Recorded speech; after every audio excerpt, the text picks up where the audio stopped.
Well, hello everyone. Hope everybody's having a great day, and thank you for joining us to IFMA's October meeting. I know we haven't gotten together in a little bit, but the board decided months ago that we would like to have quality meetings, not a matter of quantity, because of the virus and everything. But anyway, we'll get started. I just wanted to share with you our web sponsors. We certainly appreciate them. They help with the scholarship program. So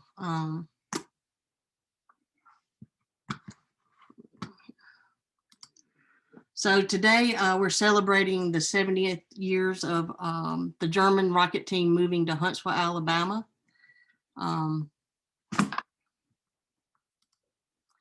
And so today we'll talk about Dr. Wernher Von Braun and his German-American rocket team.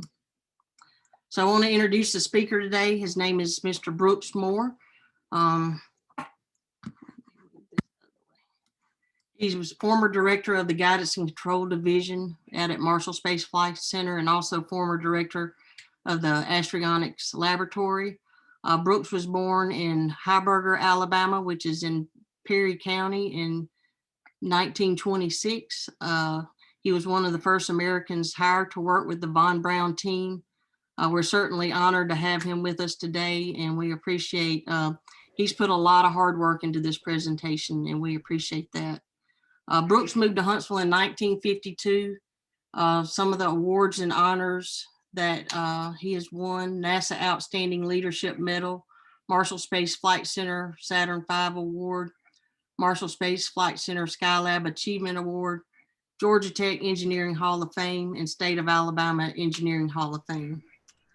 So, and also he just won the 2020 Auburn Distinguished Engineer of the Year Award. So I just wanted to make sure that everyone can hear me okay.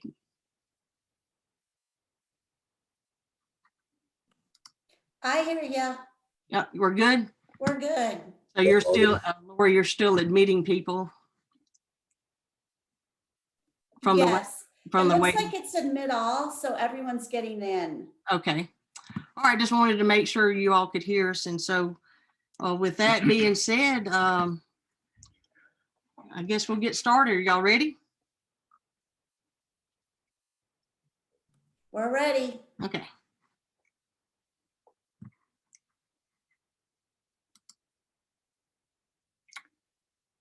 Come on. You're on. Well, I want to greet all of you. I enjoyed very much my visit with you on a totally different circumstances and much more pleasant circumstances as far as our lifestyle is concerned back in July. And at that time, I visited you, and I want to say I thoroughly enjoyed my visit, and I thank you very much for your hospitality. You're a perfect host and hostesses, and I can't believe that I'm appearing before you again, though I think I told you then I am by no means a public speaker, and I'm an engineer, and that's my profession. And it seems like only every now and then I get persuaded by someone who is very persuasive to do something like this. And I can't believe that she is making you folks suffer through this sort of thing twice.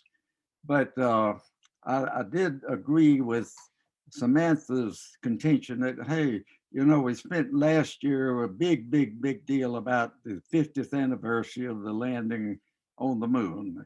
And here we are coming up with the 70th anniversary of the German rocket team coming to America, coming to Huntsville. And that was certainly a major factor in our success, not only of the space program, but also a great benefit to Huntsville. So I agreed with her, hey, there's something we need to at least take note of this, but I certainly didn't intend to be a person that was going to make the presentation. And I just finally told her, hey, you put it together and I'll try to go through it, and with somewhat of my firsthand knowledge of having been with the team. But this gentleman that's on the screen here is the single most important individual, Dr. Wernher Von Braun. He was a technical genius, but that was only one of his attributes. He was a great leader. He was very charismatic. He was a very strong organizer and a visionary. In fact, I don't know, there's so many terms I can use to describe it. He was a complete leader in every respect. And he needed every one of those skills as he pulled off a really remarkable situation of putting together the team in Germany and then bringing it to the USA. Next slide. So this is the story of Werner. First, I'm going to talk about him, and then we'll talk about the team as a whole. But he was born in 1912 in Wurzeln, Germany, and his parents were Magnus and Emmy von Braun. His dad was a minister of agriculture, and at the age of 3, they moved to Berlin from the city where he was born. And at the age of 8, he had shown a great interest in astronomy and studying the stars and the planets. And his mother decided to try to encourage that appetite. And so she bought him a telescope, and he became a very avid amateur astronomer. He also was intrigued with rocketry and the fact that you could use rockets for propelling items, and he was fascinated by the rockets like we fired July the 4th and the Christmas here in the U.S. So he went down to the fireworks store and bought him 5 of the largest rockets they had and strapped it to his little wagon and got on board and lit the fuse, and he went barreling down the street in Berlin, almost hit some pedestrians, and as he later described it, he was ecstatic because it was completely out of control. Well, the police ended up grabbing him and bringing him back home and turning him over to Magnus, and Magnus assured him that this wouldn't happen again with his son. He made a decision about then he probably needed to send him away to boarding school because he was not doing much as far as his studies were concerned. He was failing in math and science. So, but anyhow, they planned at that age for him to go into a high school, a boarding school. At the age of 13, at about that same time, he ran across a book by Professor Oberth, who had proved that mathematically that if you put a body up about 100 miles above the Earth and accelerated it to a certain velocity, that it would stay in orbit. In other words, an orbiting body. And Von Braun was fascinated about that. And he suddenly realized when he tried to read that book that he needed to understand math and science. So he became a very, very ardent student of math and science, and got excellent grades. Next slide. So at the age of 14, he was already conceiving what spacecrafts would look like. And this is remarkable that he has the detail. Of course, that's in German where we can't read it, but we do have an Americanized version of that. And all the detail that he put into this is just remarkable at this age, that he had drawn a picture of what he visualized, a manned spacecraft that might eventually go to the moon and maybe even to Mars. Next slide. At the age of 18, while he was in high school, he managed to join this space society, German Space Society, a bunch of other enthusiasts, space travel. And also he met Professor Oberth in school, and Professor Oberth took a liking to him and hired him to help him with the development of some of the rockets in those very early days. So at the age of 20, he received his diploma in mechanical engineering from the Institute of Technology in Berlin, and then 22 his doctorate. Things were about to turn in his life, though, for himself and for his family. Next slide. With an event that happened that affected all of us.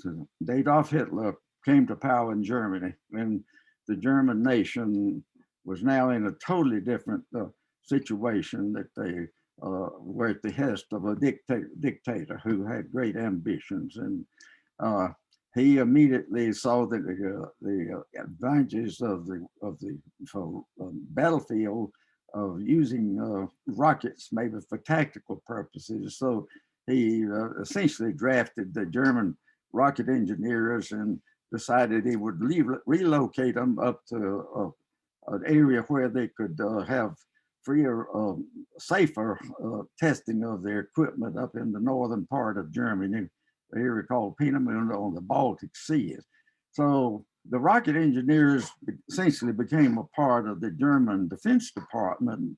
And obviously Von Braun, who had been the leader of the group, became the technical director. He was very fortunate and that he had gotten acquainted with a General Dornberger earlier when Dornberger heard about the work he was doing, and they've established a close relationship. He had the good fortune that Dornberger was his immediate superior. And this photo here is on the Baltic Sea there. You can see the test flight of one of their earlier vehicles, and just like we did at the Cape, we did our launching from Cape Canaveral and Cape Kennedy it is now.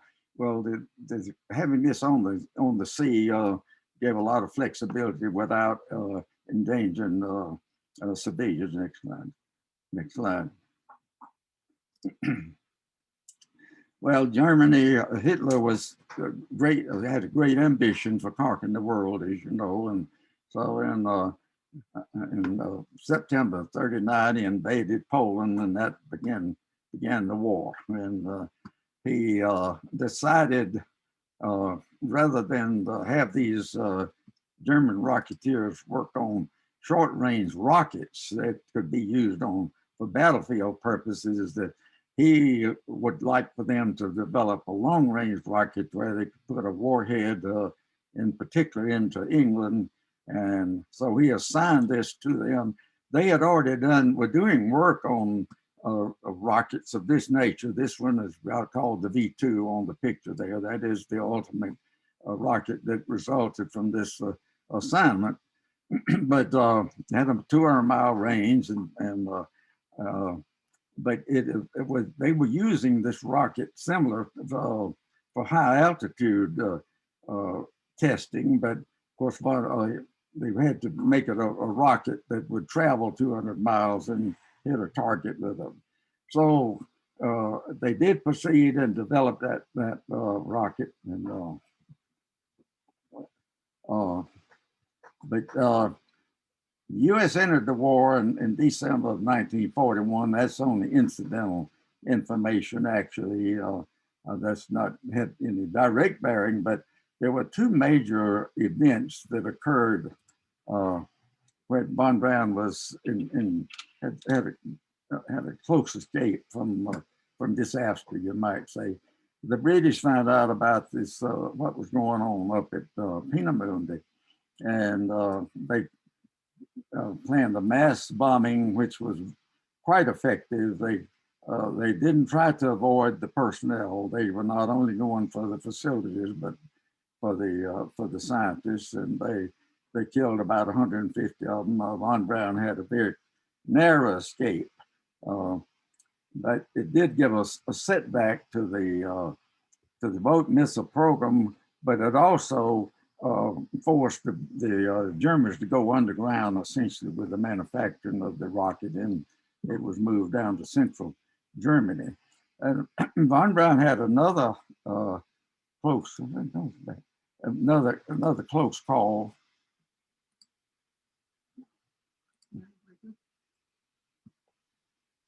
He had another close call in March of 1944. He and one of Hitler's key henchmen, Himmler, got crossways of each other. The Himmler had suspicion that Von Braun was not giving his full attention to the. Not yet. Okay. So, in 1944, Himmler he was head of the Gestapo, and he had a couple of his spies, which might say, to monitor Von Braun in social situation. And sure enough, Von Braun made a comment in a social situation that his long range interest was really manned space flight and not weapons. Well, Himmler had him arrested and charged him with treason, and he was in jail, and Himmler planned to have him executed. And fortunately, General Dornberg intervened. Different stories. Some say he talked to Hitler personally, and we've heard that also it may have been one of his henchmen. But anyhow, he got Von Braun freed, and he convinced him that if he kept Von Braun if he killed Von Braun, it would be a very major setback for the organization. And then they continued to mass produce this weapon, and starting in September 1944 and going through March, they launched many of them, 1,400 or so, into Great Britain. And this was not a precision guided missile. It was a rocket with a warhead, but they couldn't control exactly the target. So it was not really a weapon that caused any major change in the war itself, but it did kill a lot of civilians, and it was very unfortunate exercise. In 1945, things were not going well for the German army. Hitler had also attacked Russia, and things didn't go well when they reached invaded Russia, and they had some. Of course, the Americans were advancing from the east, and the Germans from the west. And this Peenemünde is very close up to the border with Poland, which is very close to Russia. And Von Braun decided that they needed to go. He wanted to, if all possible, to be captured by the Americans and not the Germans, not the Russians. So he came up with this plan that he would take about his 500 of his key people and move them south to get further away from the Russians. And so they moved down to this facility where the rockets were being mass produced in a cave there in what's called Middlework. And he spent a couple of months there. And while he was there, he decided that he was going to try to save maybe 100 of those rockets and have them for use if he could ever join the Americans, and maybe use that for future for developments. So he had them hid in the mountains in a mine, and had the entrance sealed, and he moved the group south into 2 months after they were there to Obama Grove down in the very southern Germany, right on the edge of Switzerland and Austria. The German government had a part in that, making that move. They had decided that this rocket team was very special, and if they could use it as a bargaining trick with whoever might have captured them, it would be a big plus. They could perhaps buy some of their maybe their own freedom someday. So what they did was put this group here, the rocket engineers in Obama Grove, into a compound, and they gave the guards the instructions that if they were about to be captured, they should be execute all 500 of them. Von Braun was trying immediately to try to get out of that situation, obviously, and he talked the guards into believing that there was imminent danger that they were about to be bombed, and that the whole group would be killed within this crowded compound, and that they should let the people go out the team members go out into the village and in civilian clothes, and and just mix in with the populace. And so, can you believe it?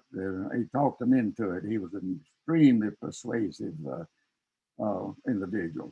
So he took 25 of his own close associates, and they went over to a nearby Austrian, in the Austrian mountains of the Balkans, Overjak, and up in the mountains. And that's what the bottom figure is, a picture of that. So they were there, and the next slide. This is just to show that route that they went from Peenemünde up in the bottom down to Mittelwerk in Middle Germany, and then all the way on down to eventually Overjak, where they hid out, and they were in there for 3 or 4 weeks, hoping that they knew the Americans were advancing, and they were hoping that they would capture them in the mountain resort. Next slide. But fortunately, while they were waiting, the Russians managed to make it in the vicinity of Hitler's hideaway, and Hitler committed suicide on April 30th, 1945. And Von Braun got the information on the very next day that Hitler committed suicide, and he came up with another plan. His little brother Magnus, by the way, I had not mentioned, was one of his key people or supporters of his inner group. Magnus was 7 years younger, and he was selected to go down and try to meet the Americans. And one thing, he was the youngest member and probably the best of health, and he also spoke very fluent English, and so he went down the mountain the next day from up the mountain retreat and headed towards American lines. And sure enough, after about 2 miles, he met a scout, and the scout, of course, ordered him off the bike and hands up. But all of a sudden, Magnus was speaking fluent English and a British accent, I understand, and so he realized he had something unusual here. So he believed the guy's story and took him to his lieutenant, who also believed the story. They wrote the pass for 25 of them to come through the American lines. And they were very, very fortunate that in the same vicinity there, Colonel Tolstoy was heading up an army division, and Tolstoy had been given the assignment to try to see if he could locate and gather up some of the German rocketeers. They knew they'd been abandoned Peenemünde. So this was a windfall for him, and that here they are. They just came and volunteered. So he met with Colonel Von Braun, and Von Braun asked him if he would round up the balance of the 500 that he had left over freed from that compound. So they did, and began immediately to do background checks, verifying who they were and whether they had any records of criminal records. Of what next slide? And they began on the left over here.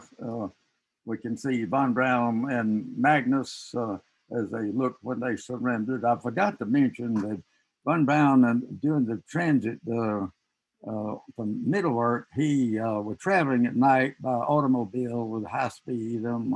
His driver went to sleep, and he had an accident. He severely injured his shoulder. But that's Von Braun and Magnus as they look. And of course, then Colonel Tolstoy, the bottom picture there. Von Braun wanted to bring all 500, and Tolstoy was unable to convince the Pentagon. And so they negotiated down on Von Braun and insisted 300. Well, anyhow, they ended up with 120. And this was a very high, the agreement was that they would bring 120 to the United States. This was a very unusual thing, and it even took the approval of General Eisenhower and President Truman. So this has led to the selection of the 120, and Von Braun and one of the couple of his key people personally made those selections, and they were awarded 6 months contracts with the possibility of an extension of 120. Colonel Toftoy also was given the assignment to find the location where they should be housed, and he chose Fort Bliss in Texas. Next slide.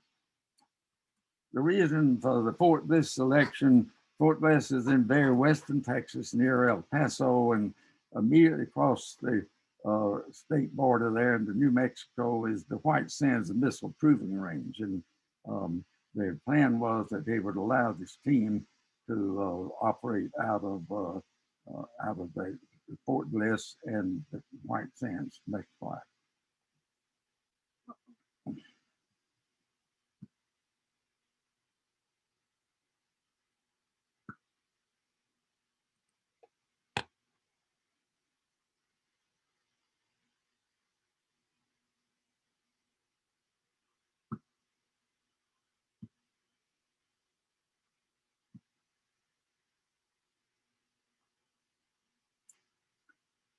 Okay, is that the next one? This one. Okay. Uh-oh. Okay, 5 few technical difficulties. That's the way it is with high tech. Can you believe it? It never fails. But anyhow, this is moving right along. The move to the U.S. There were 100 B2s we shipped over first.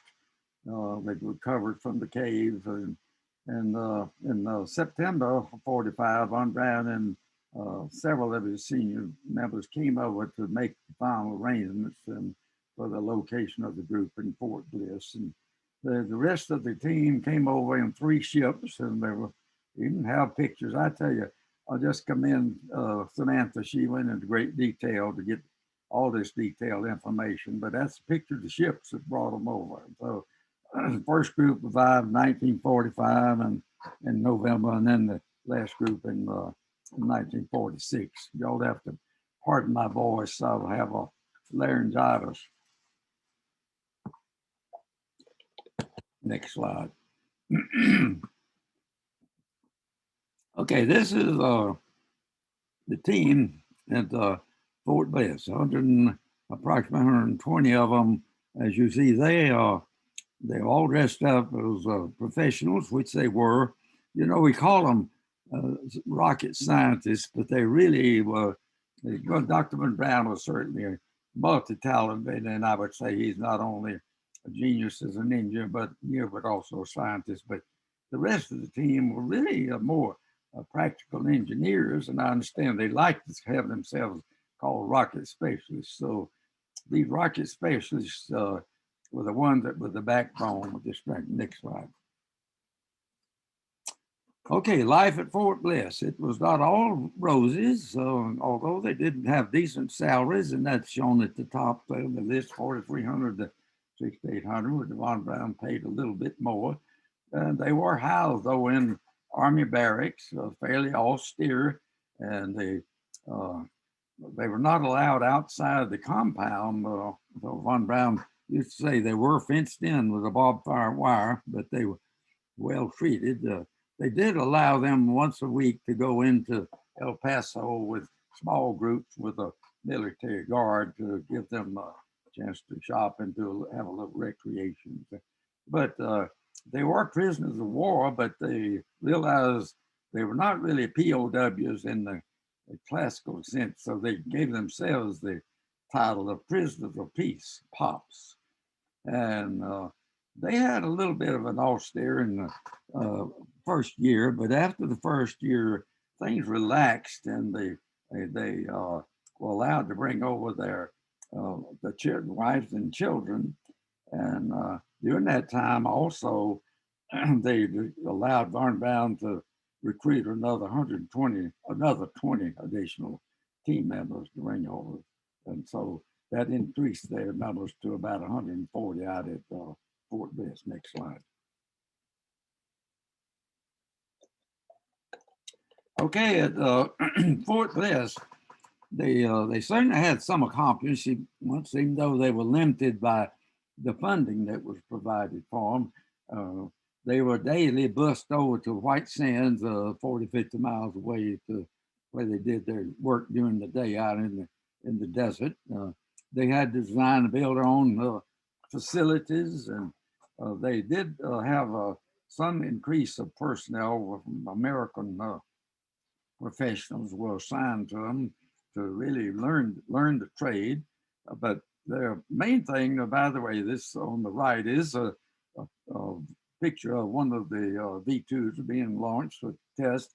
The first V2 launched, went 50 miles up, and it set a record as far as a rocket launched on American soil. And they later increased that altitude. They had some flights up to 65 miles and took pictures of the Earth, first pictures we'd seen from high altitude. But more important was the studies they did with the upper atmosphere with the scientific part. They put scientific payloads on the B2s, fired them up in the upper atmosphere to measure the radiation that might be harmful to humans if we went into Earth orbit.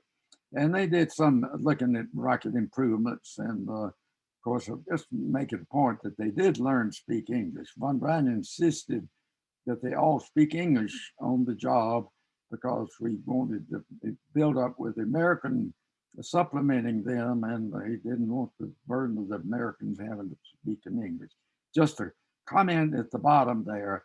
While they were there, we've learned that the Russians had been very aggressive in recruiting German rocket engineers and technicians, and they're different numbers. The Russians rather tight with their information, but we think there was in an order of about 5,000 that were captured and carried to Russia. But Stalin was furious when he learned that America had gotten the head man along with his selection of the key 500. And then leading the transfer to Huntsville was the fact that the Russians had made considerable progress in their rocket development while we were spending the 4 years in the White Sands doing scientific measurements. They were developing weapons, and they had come up with a weapon. The Cold War was heating up, and the Defense Department decided, hey, we need a 200-mile range precision rocket.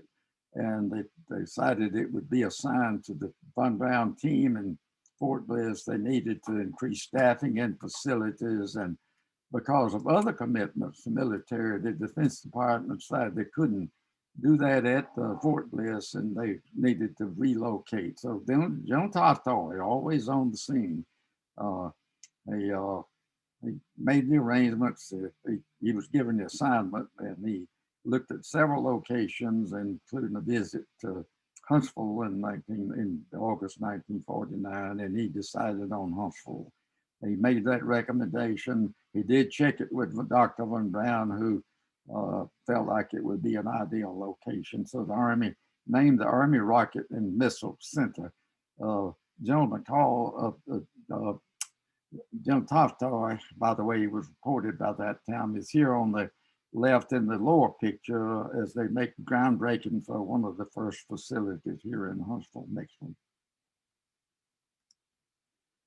And they moved to Huntsville. Well, you folks moved over here in 1950, April starting, and by that completed by September. So we really are celebrating this right in the midst of the 70th year of the team coming to Huntsville. They arrived in Huntsville, and they were certainly welcomed by city and county officials, and the team members began the construction of their home. They had complete freedom, by the way. They were no longer under the constraints of being behind the barbed wire. When they came to Huntsville, they became a part of the community. And many of them located up in Montesano, but there's also some just scattered throughout the city. But they certainly integrated into the city, and immediately they began to hire. And I was most fortunate to be hired him, one of those very early engineers that came here. Just the photo on the right, just to remind you what Huntsville looked like in that time. If you see the automobiles, it will show you the period. The next slide. Okay, now this is the beginning of the glory years, as I call them, from 1950 to 1970. We've got many major accomplishments with the German-American teams. And I mean that by the German-born Americans and the US-born Americans. We made a team, and of course, a lot of the leadership positions were filled by the Germans, but we had a very integrated team. I became very close friends with many of them, and I highly respected each and every one of them. But we worked under 3 different organizations while they were in Huntsville, starting off with the Guided Missile Development Division, the first half of the 1950s, and that's when we developed that first short-range rocket. And then when we learned out that the Russians had a intercontinental ballistic missile, the Defense Department decided they needed to significantly increase the staff in Huntsville, and they created actually an agency that was the Army Ballistic Missile Agency, which its leader reported directly to the Defense Department secretary, and didn't go through any military hierarchy. And in 1960, of course, President Eisenhower selected Marshall to be part of Marshall Space Flight Center.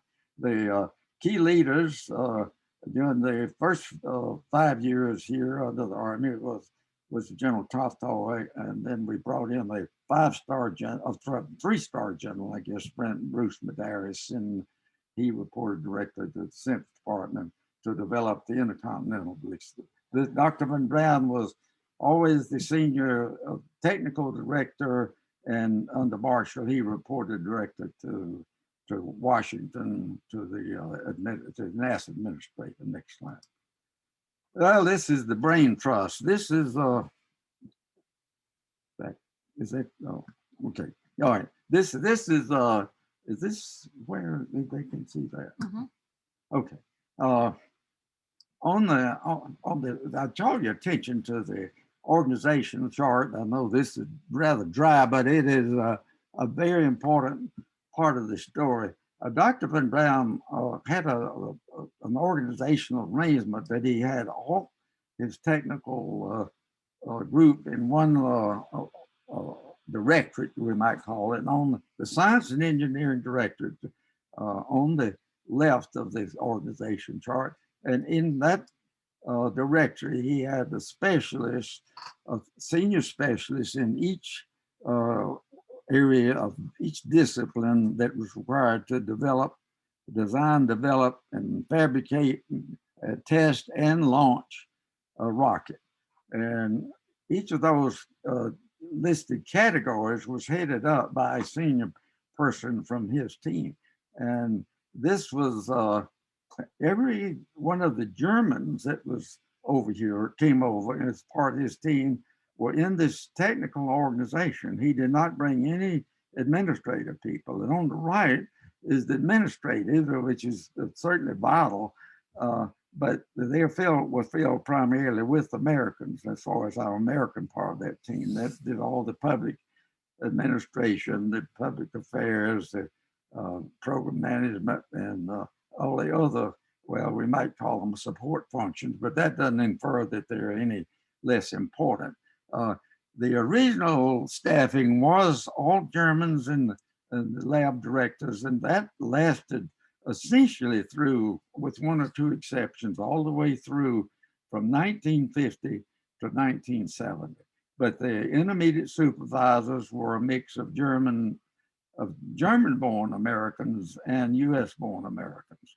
So this is the way the organization operated. And we also brought over another 75 Germans that had worked with Von Braun, many of them at Peenemünde. So the total number that were brought over was about 215. Next slide.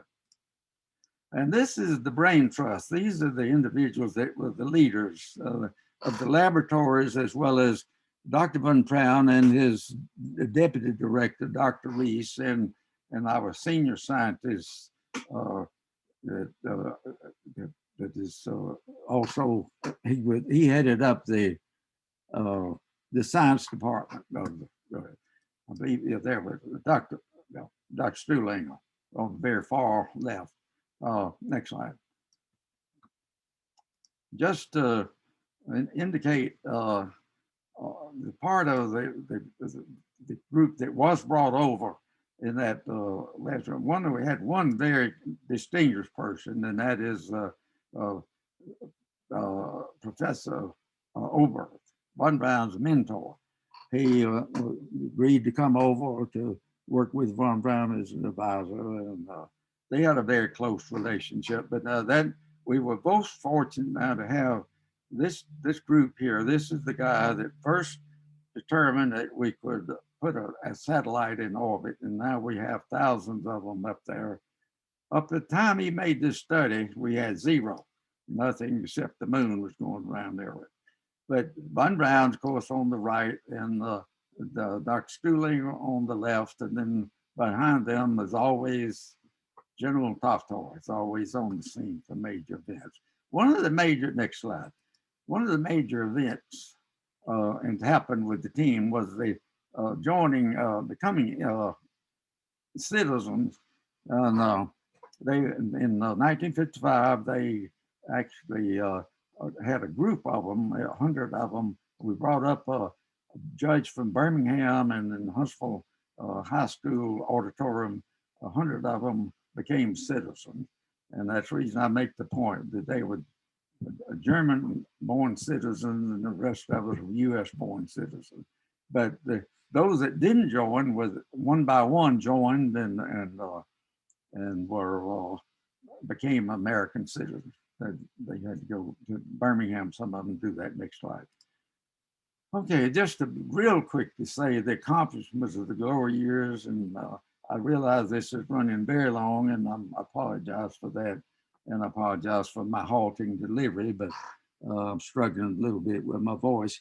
But on the left, the very first event that we did was of significance. We matched the Russians with a precision rocket that could be fired from West Germany into Russia. So it was a weapon that was deployed to Europe, and it did match some of the threats that we were having from the Russians. We took that in the interest of space. And the next slide over is the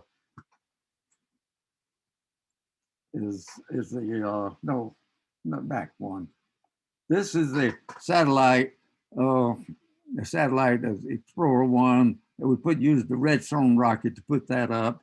The next slide to the right in the center here, third one over, the intercontinental ballistic missile with high precision that we developed in just 18 months to match the Russians. And in order to do studies for manned space flight, we flew some monkeys in 1959 on board the Jupiter. Next slide. And this became part of NASA. First thing we did was put up Alan Shepard and being the first American in space on board the Redstone. And the next slide over, we had gotten the assignment from President President at that time that we would go to the moon, and we built this rocket made up of eight redstones wrapped around the Jupiter, and that just reminded me of Von Braun and his little wagon that we used 8 engines on that rocket, and it was used to as far as testing for eventually going to the moon. Next rocket is just another one, the third one over, that we used to send crews to Earth orbit, and the last one on the right is the moon landing rocket, the Saturn V. The one on the left is only 60 feet long, and on the right is 360 feet, to give you an idea. Okay, these were the glory years. Things were looking great, and we had already flown two successful flights to the moon. Next slide. What this did for the Huntsville population was rather remarkable. Prior to the Germans arriving, the German team, we had a modest growth in that previous decade of only about 20-25% increase. And the next from 1950 to 1960 is about a fourfold quadrupled. We quadrupled the population of Huntsville in that time frame. And then the next was after we became part of NASA, we doubled in population, another 72,000. So the overall effect of that was about a 750% increase in population over those 20 years that I called the early years. And of course, things did taper off significantly as we ended the lunar program and were faced with searching for other missions that we might use and maintain our budget in the NASA program. Samantha mentioned their announcement. We were in 1950, we were noted as the Watercress Capital of the world in honor of that little salad that grew out in Newmarket, and then we became world renowned as Rocket City, USA. Next slide. Okay, a new frontier.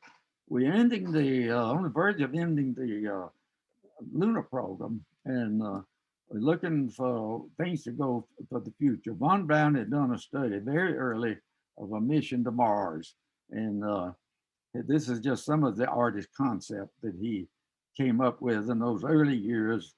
And we had a new new administrator in Washington, Dr. Tom Paine, and he decided he wanted to see if he could convince the president that we ought to follow the lunar landing program with a manned mission to Mars. So 1969, he went to President Nixon and convinced him to announce a manned mission to Mars in 1982.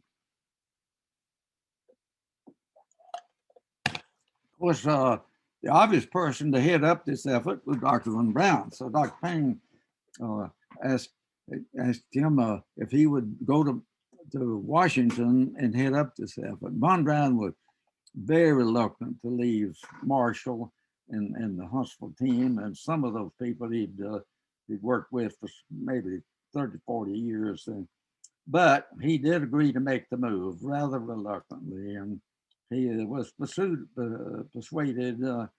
partially just by his respect for Dr. Paine, who was his superior, but his wife was also interested, and she was had been raised in Berlin, and she was never felt quite comfortable in Huntsville. She was a very private person, but she looked forward to the possibility of going to a big city again. So Von Braun made the decision, and he got appointed to be the Deputy Associate Administrator for Planning.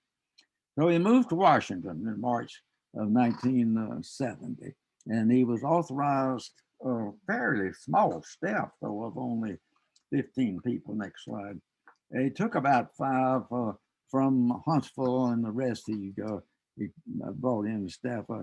So this is the situation that he faced with. It was just 5 months.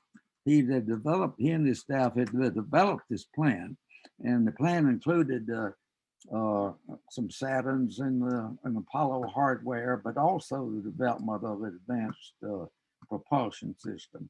On the left, you see a picture of our NASA administrator, Dr. Paine, and you recognize the person on the left of that picture. On the right is Dr. Paine, of course. Well, this was a black day for the planning for the future, and in that apparently Nixon pretty well forgot all about his early commitment, and he rejected the plan, I think, based on the fact it was going to be rather expensive and was going to cause a significant increase in the budget. And he said there'd be no budget increases for support of Mars or going to Mars or any other activities beyond Earth orbit, which was already planned in the budget. And Dr. Payne came back and briefed Von Braun and the team, and they were all very dejected. And Payne felt so strongly about it that he resigned within the few weeks and went back to general election. Next slide. Okay, I call this the declining years. 3 years. Actually, Von Braun was left in a rather awkward position. I have to candidly say, I think there was some anti-German sentiment in NASA headquarters, and in particular in the deputy administrator who was now acting. And he informed Von Braun that there'd be no planning for manned missions beyond Earth orbit, and he seems to have provided no staff and no funds and no assignment for Dr. Von Braun. And that the available funds would be used here for the shuttle and the International Space Station. Von Braun was isolated in headquarters with no involvement in ongoing programs, or at least very little. He was a strong leader. This was comments of some of his friends. Strong leader with hardly anyone to lead and no goal to lead them to. To some, he seemed to be a great conductor without an orchestra conductor. Well, after 2 unpleasant years, Von Braun resigned. Next slide. Retired, and he fortunately had a very close friend at Fairchild Industries, Jim Earl, who had already earlier told him, if you ever have to give up, leave NAFTA, call me. And well, you hired him outright. Fairchild was trying to get in, or whether already in the business of spacecraft. And Von Braun, of course, a big plus here, he got a tripling, I guess, quadruple, sextet, 6-time increase in salary. And he had a great success at Fairchild and retired from Fairchild due to failing health in 1976. Unfortunately, he passed away just a year later in June. Next slide. So 1973, Von Braun's departure, Dr. Reese had named Marshall as director to be Dr. Reese. They were his deputy director, and he elevated Dr. Lucas before he made those arrangements before he left Marshall. And but the major accomplishments in Von Braun's absence was we ended up successfully had 4 more flights to the moon, and the Skylab. On the right, the picture, we used the Saturn program and the Saturn launch vehicle to put up our nation's first Skylab. And with that, we were able to test the effects of the length of weightlessness on a cruise up to 177 days total. So we did a lot of groundwork for the International Space Station. Unexpectedly, in January of 1973, Dr. Reese announced his retirement. We think that he may have had wind of the fact that the NASA budget was constrained and that we were going to have a fairly significant cut in the manpower at Huntsville. But anyhow, the plan had been for Dr. Lucas to take over, but headquarters intervened and they sent Rocco Petrone down, and the budget cuts we had to drop from a maximum with the lunar program of 8,000 employees to 6,000. And Rocco Petrone came in, center director. He only stayed a year, but during that time he orchestrated a downsizing of the budget of the Marshall due to the budget cuts. This is a little bit ticklish, this comments I'm going to make, but there were rumors in headquarters and at JSA, who, by the way, we had somewhat a highly competitive situation with the Johnson Space Center, that Rocco had been sent to Marshall to Americanize Marshall Space Flight Center. And even more offensive to me, the term of de-Germanize was used. After the cuts, we were down to 6,000. There were only 8 of the regional 120 German team members left. And I feel like this was an injustice. I am going to make some off-the-cuff comments to point out that these were American citizens who had given some 30 years of their life or more to America and to our space program. It means that they were cut to 7% of their original, whereas the average cut across the center was of like 70%. I mean, retention of 70% of the employees. And I feel that I think this was not a fair ratio. And I'm making these comments off the cuff that I think it was an injustice. And I believe that that the nation and the agency and our program would have been better served if we'd had more of maybe a 25% cut in the German-born Americans as well as the U.S.-born Americans. Next slide. Well, looking to the future, there'll be no manned flights. There were no manned space flights beyond Earth orbit for 39 years, from 1972 to 2011. But in 2011, our NASA administrator announced the initiation of the Space Launch System program for manned space exploration on Earth orbit, and that meant something that we would hope to go back to the moon and then on to Mars. And the booster system is shown on the right. It's the Space Launch System. It's being developed out here at Marshall, and plans for the SSL to support the manned space mission to the the moon and Mars. I have to admit that this is a schedule that is a sliding, and right now it's announced to be 2021, but there are already indications that may be delayed further. However, at least we are working our way back, and hopefully it would do expansion back. And that ends the story of Dr. Wernher Von Braun and his German-American rocket team. I apologize.